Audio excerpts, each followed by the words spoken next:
They told me weakness was natural, that men must bend, must soften, must beg to be loved. They told me silence was cowardice, that restraint was a flaw, that to speak is to exist. But I learned differently. I learned that the deadliest weapon is not the fist, nor the scream, nor the act of revenge. The deadliest weapon is absence. It is the pause between words, the look that gives nothing, the silence that strangles the air. Weakness was not born in me. It was planted, fed like poison in small doses until I believed fragility was my nature. But fragility is not nature. It is training, and what is trained can be untrained. Tonight, I will teach you how to erase weakness from your mind with the only rule that endures, the Machiavellian law of silent power. I was not born weak. No man is. Weakness is not a birthmark etched into the flesh. It is a seed placed carefully in the soil of the mind, and like all seeds, it grows when it is watered. Mine was watered by voices that smiled as they spoke, by hands that reached as if to comfort, by eyes that judged under the disguise of care. As a child, I was taught to apologize before I had even done wrong, to lower my gaze when authority entered the room, to crave praise as if it were oxygen, and to fear disappointment as though it were death. The world did not ask me to be strong, it asked me to be acceptable. And so weakness was planted, disguised as virtue. The manipulators are not always villains. Sometimes they are the people who love you most, parents who scold you into obedience, lovers who demand proof of devotion, friends who laugh at you until you shrink into someone easier to control. Their weapons are subtle: guilt, shame, the cold withdrawal of affection. They shape a man until he is afraid of his own instincts, until he doubts the fire that was once natural inside him. The conflict begins early, between the raw self that wants to roar and the trained self that wants to bow. And this conflict does not disappear. It festers. Every time you apologize too quickly, every time you hesitate to speak your truth, every time you bend when no bending was required. That is weakness, and it grows silently, like mold in the walls of a house you thought was safe. The psychological law is simple. What you repeat becomes you. If you repeat apology, you become guilt. If you repeat approval-seeking, you become dependence. And once dependence is carved into your flesh, others will smell it. Predators always do. A woman will sense it in the way your eyes search hers for reassurance. A rival will sense it in the way your shoulders fold when challenged. A friend will sense it when you laugh at jokes meant to humiliate you. These are the signs, the cracks in the armor. The reflexive nodding, the restless need to explain yourself, the hunger for permission before you act. They do not seem catastrophic in a single moment, but they accumulate. Each one a cut, each one a surrender. Why does it matter? Because weakness is not neutral. Weakness is bait. The world hunts the fragile. The approval seeker becomes the pawn. The apologizer becomes the servant.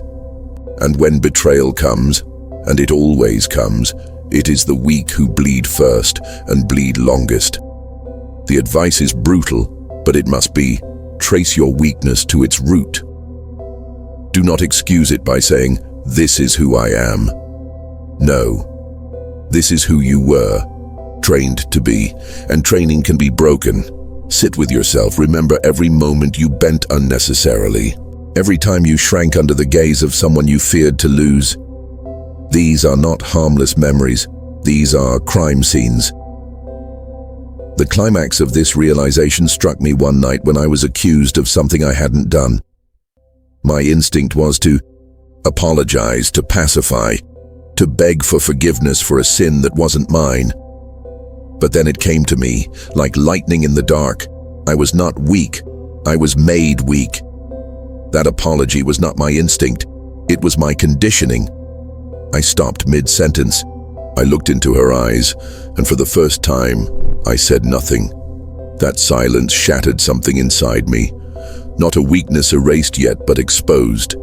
I saw the chains for what they were, and once you see the chains, you can no longer pretend they are jewelry. And so the closure of this first truth is sharp, unavoidable. Weakness does not belong to you.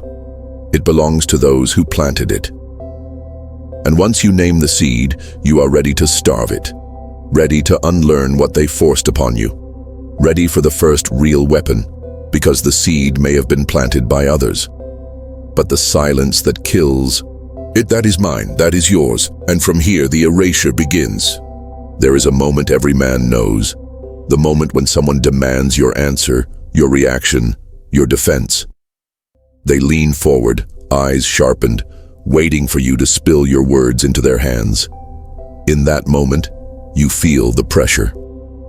Your chest tightens.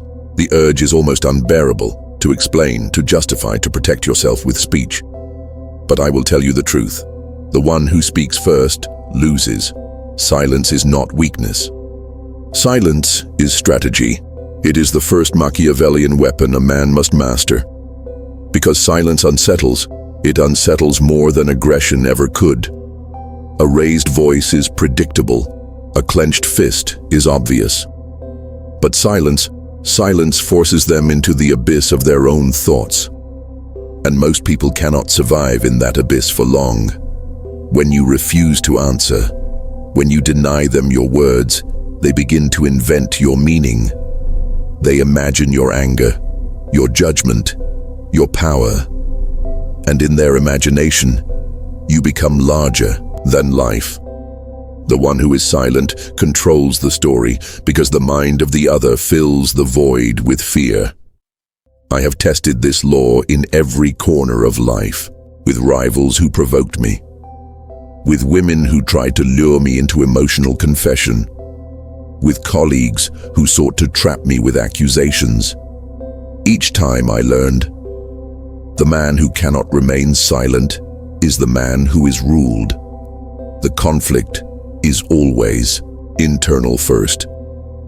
Inside, there is the storm, the blood that rises, the thoughts that demand release. The voice inside you whispers, say something, defend yourself, don't let them think you're weak. But that is the lie. Speaking is weakness.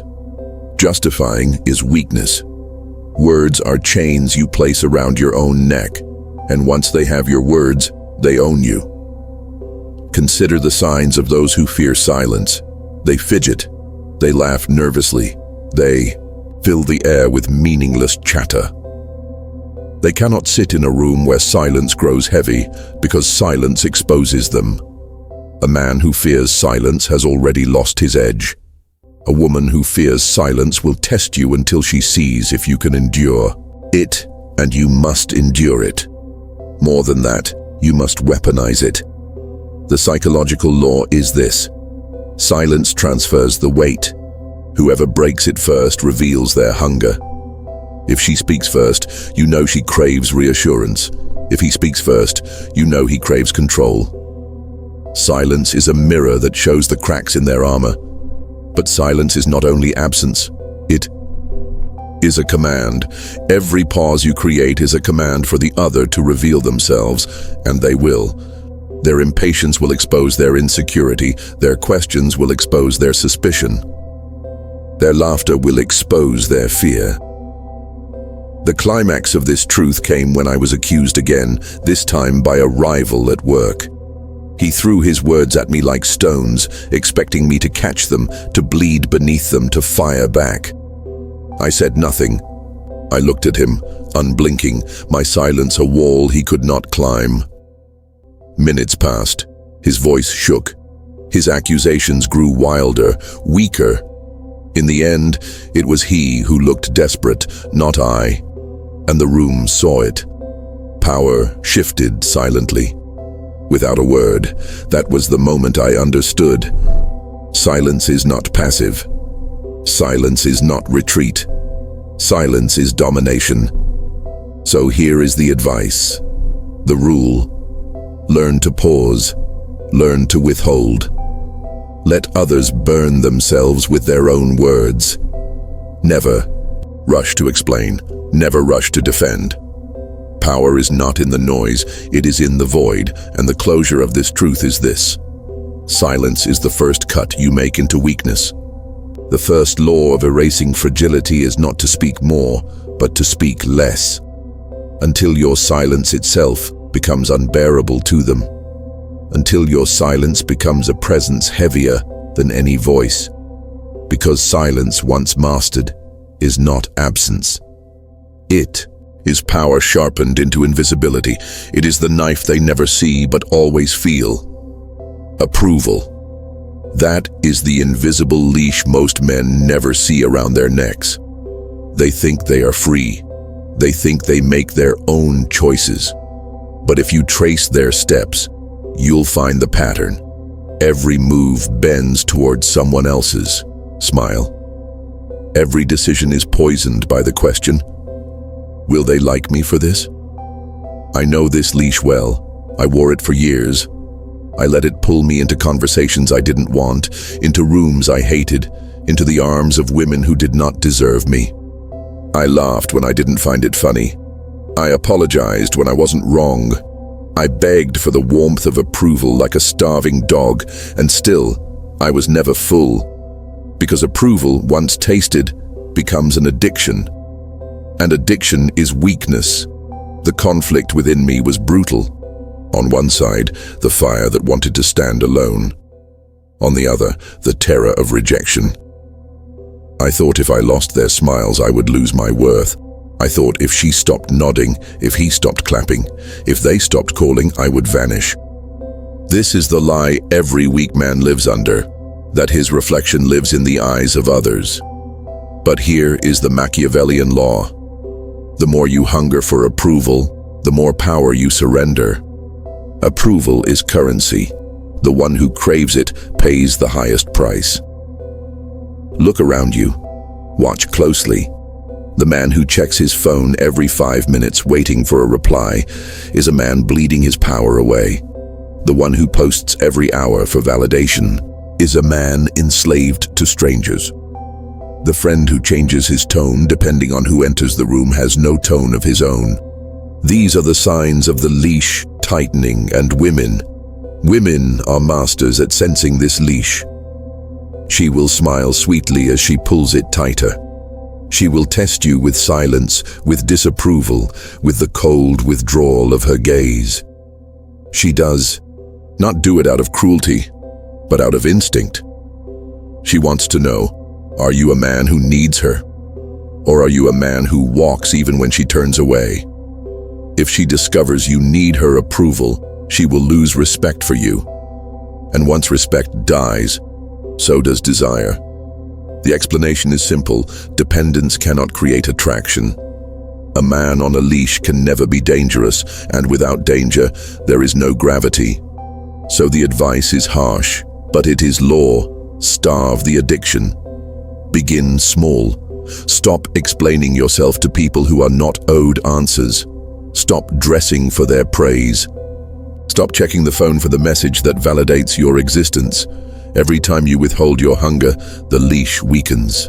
Every time you choose silence over begging, the leash snaps.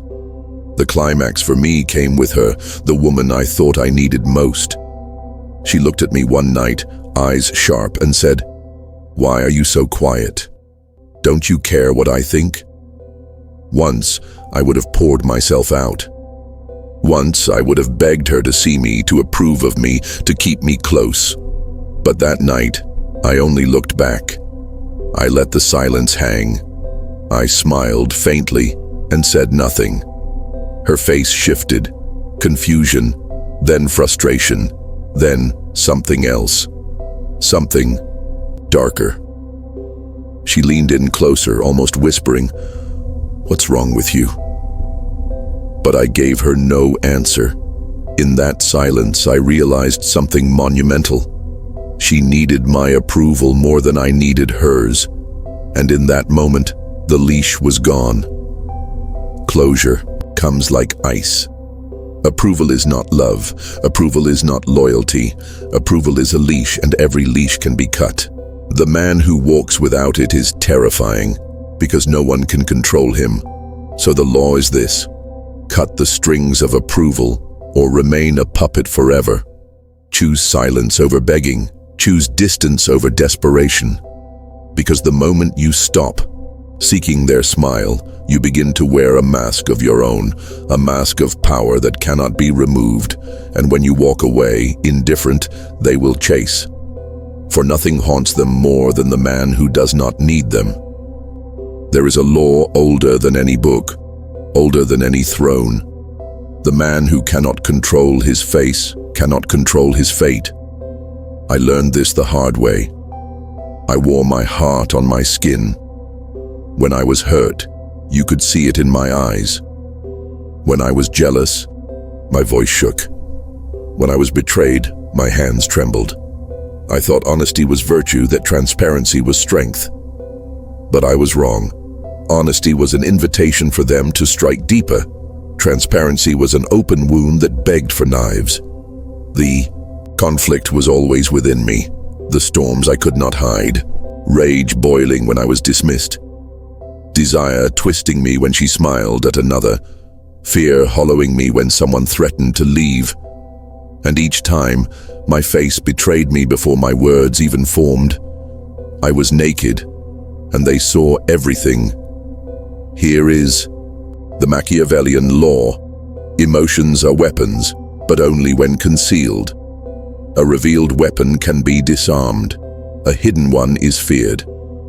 The concept of the mask is not about pretending you feel nothing. It is about becoming untouchable, unreadable. The weak man performs his pain, hoping for mercy. The strong man buries his pain, letting the silence grow thick around him. And in that silence, others suffocate. Watch carefully. The signs of weakness are everywhere. The man who shouts to prove his strength is fragile. The one who insists he is not jealous is drowning in it. The one who pleads for understanding has already surrendered. These are men without masks, men the world will crush without effort. But the man who wears the cold mask, the one whose eyes reveal nothing, whose mouth holds still, whose voice does not rise, he terrifies them. Because he cannot be read, and what cannot be read cannot be controlled. I remember her test. The woman who thought she knew me best. She said something sharp, something designed to cut, and then she waited. Waiting for my flinch. Waiting for my eyes to soften, my lips to defend myself. But I gave her nothing. I looked at her, calm, still, as if her words dissolved in the air before they reached me. The silence stretched, and I saw it, the panic flicker in her gaze. She realized she had struck nothing. Her weapon had landed on stone. That moment was a revelation. My mask had not just protected me, it had turned the game. She felt exposed, not me. She felt desperate, not me. The advice is merciless, but it is truth. Never show the storm inside. You may burn, but burn behind glass. You may bleed, but bleed when no one can see. Because the moment they see it, they own it. The world is not kind to those who display their pain. The world is a predator, and predators circle the wounded. The climax of this lesson came not in love, but in betrayal. A friend I trusted once revealed secrets I had shared in confidence. The old me would have exploded, rage, shouting, fists slamming against tables. But this time, I wore the mask. I listened. I said nothing. My silence unnerved him more than any violence could have. He stammered, searching for reaction, for a flicker of anger that would make him feel equal. But I gave him none. In that silence, he broke. He confessed. He begged. And all the while I was stone. Closure is cold but necessary. Weakness dies when your face becomes unreadable, when your silence becomes armor. The mask is not a lie, it is survival. And once you master it, you realize something haunting. People reveal themselves faster in the presence of your silence than they ever did in the comfort of your honesty. So the law is written: wear the mask, guard the fire inside you, and let the world see nothing but stillness. Because in stillness, they see what they fear most, the possibility that you are stronger than they will ever understand. Betrayal. The word itself tastes like iron on the tongue. Sharp, metallic, bitter. Every man meets it, and every man believes he will be ready. But when it comes, it always cuts deeper than expected. Because betrayal is not just the breaking of trust. It is the reflection of weakness you never wanted to see. When she betrayed me, it was not just her I hated. It was myself. I hated the part of me that depended on her, the part that sought her comfort like a drug, the part that believed her words even when her actions were knives. Betrayal does not only expose the other, it exposes you. It shows you exactly where you built your walls too thin, exactly where you let approval and dependence rot your foundations. The conflict was unbearable. I wanted to rage. I wanted to demand answers, explanations, apologies. But beneath that, rage was shame. Not just that she lied, but that I allowed myself to be chained to her truth in the first place. And this is the cruel truth. Betrayal hurts most, not because of what they did, but because of what you see in yourself. The Machiavellian law is this: betrayal is a mirror. It does not create weakness, it reveals it. Every stab is aimed at the place you left undefended. And the man who ignores this lesson will bleed again and again until nothing remains of him but scars. Look at the patterns. Betrayers always strike the softest parts. A friend will not betray you where you are strong, but where you are most loyal. A lover will not betray you where you are indifferent, but where you are most vulnerable. A rival will not betray you where you expect it, but where your guard has grown lazy. These are not accidents. They are precise, deliberate. And if you are betrayed, it is because you gave them the map. The explanation is cruel, but liberating. Betrayal is the test that reveals how much of you still belongs to others. Weakness thrives on attachment, and betrayal severs it with violence. The climax of this realization came one night, long after she was gone. I sat alone, replaying every moment. The softness in her voice, the way she smiled, the words she whispered, when she wanted me under her control. I saw it clearly. Every time I had chosen dependence over dignity, I had written the script for my own betrayal. She simply read the lines I handed her. The advice is merciless. When you are betrayed, do not waste time demanding answers. Do not beg for closure. Do not ask, why did you do this? The answer is already in front of you. They struck where you were weak. That is all you need to know. The only correct response is silence. Not forgiveness, not fury, but silence. And in that silence begin the autopsy, not of them, but of yourself. Ask, where did I bend too far? Where did I trust without proof? Where did I hunger so much that I blinded myself? These are the crime scenes of betrayal, and you must visit them all, or else remain a victim. Closure is cold, but it must be. Betrayal is not the end of you. It is the revelation of you. It is the mirror you cannot escape. And once you face it, once you see the weakness reflected back, you have two choices.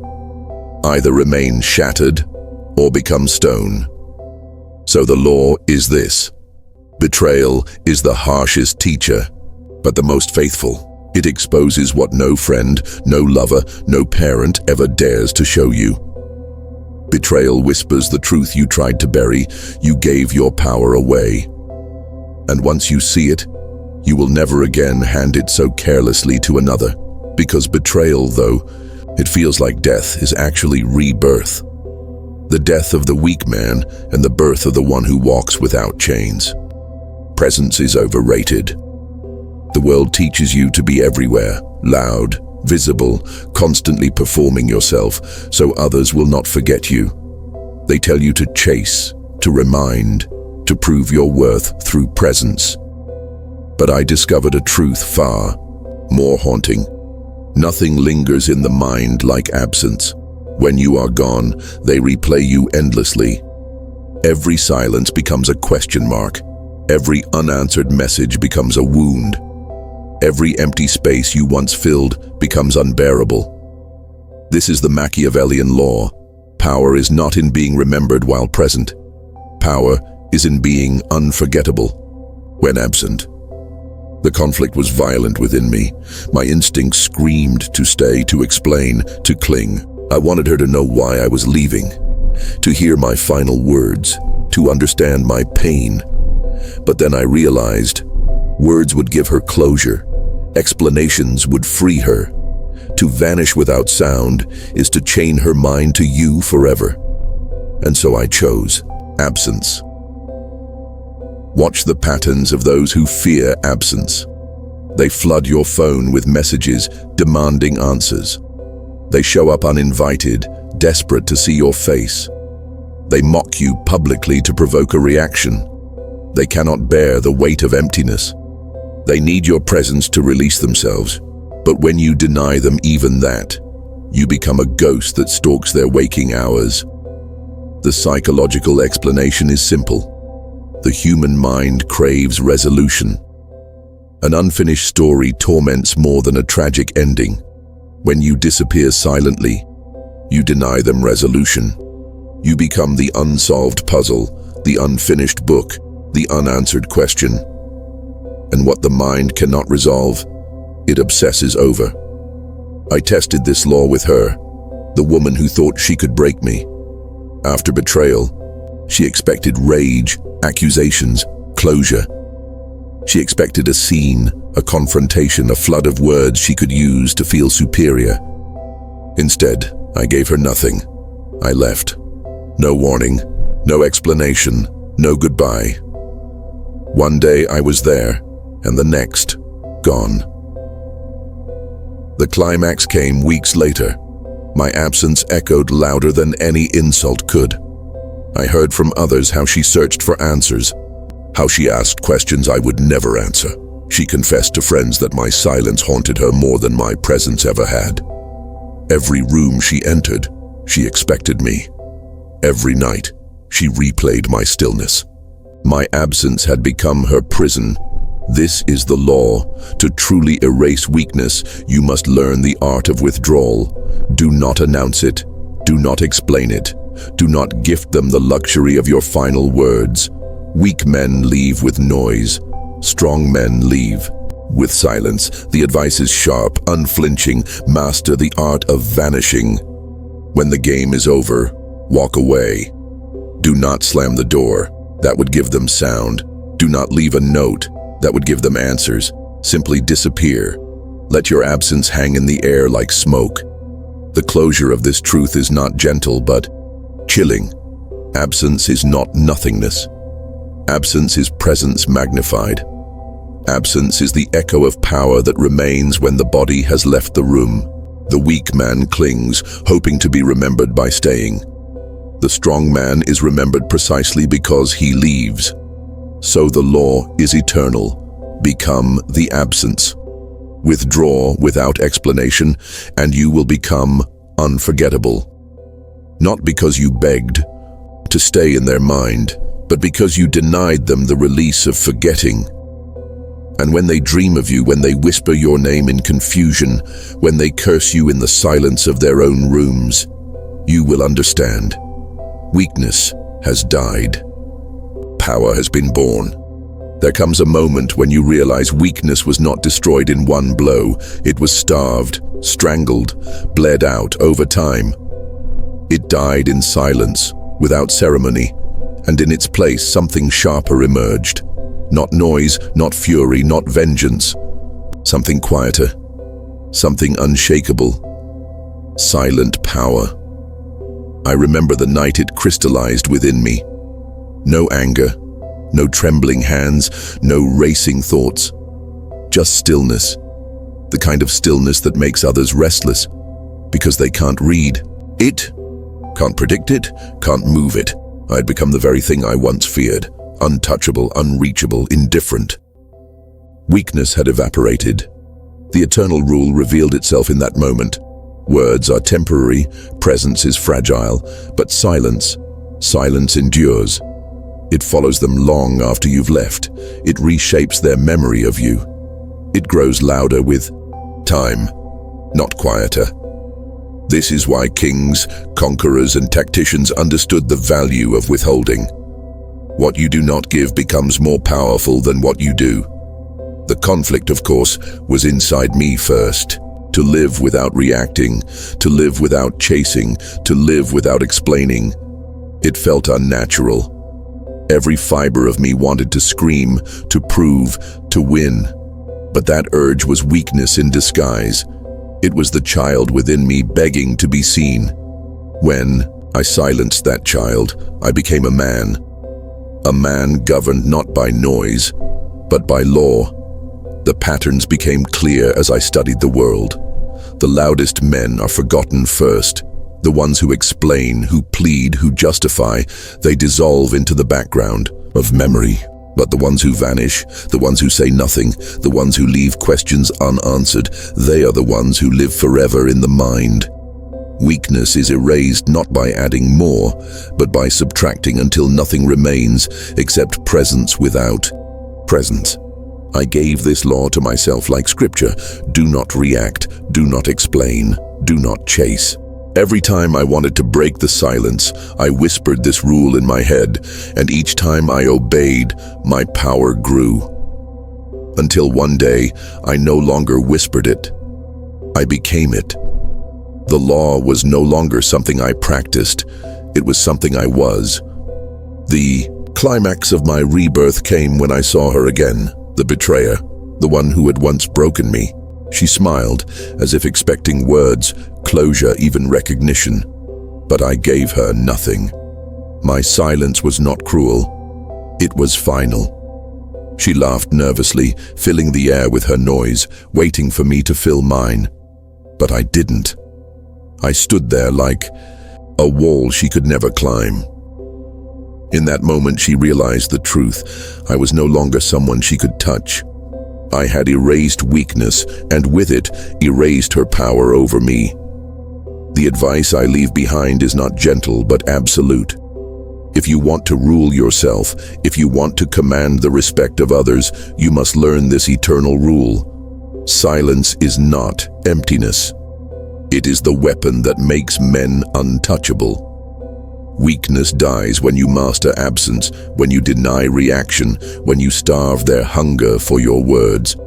Do this long enough, and silence will not just be a strategy, it will be your nature. The closure of this journey is chilling but liberating. You will lose people. You will watch them twist in the absence you leave. You will hear your name whispered in anger, in longing, in confusion, but you will not return. You will not explain. You will not break. Because the final law is this: weakness is erased when silence becomes who you are. When you are no longer controlled by the need to be understood or forgiven or loved. When your power is no longer loud but eternal. And in the quiet aftermath, when even memory begins to fade, one thing will remain, not your words, not your presence, but the silence you left behind, unforgettable, unbroken, eternal.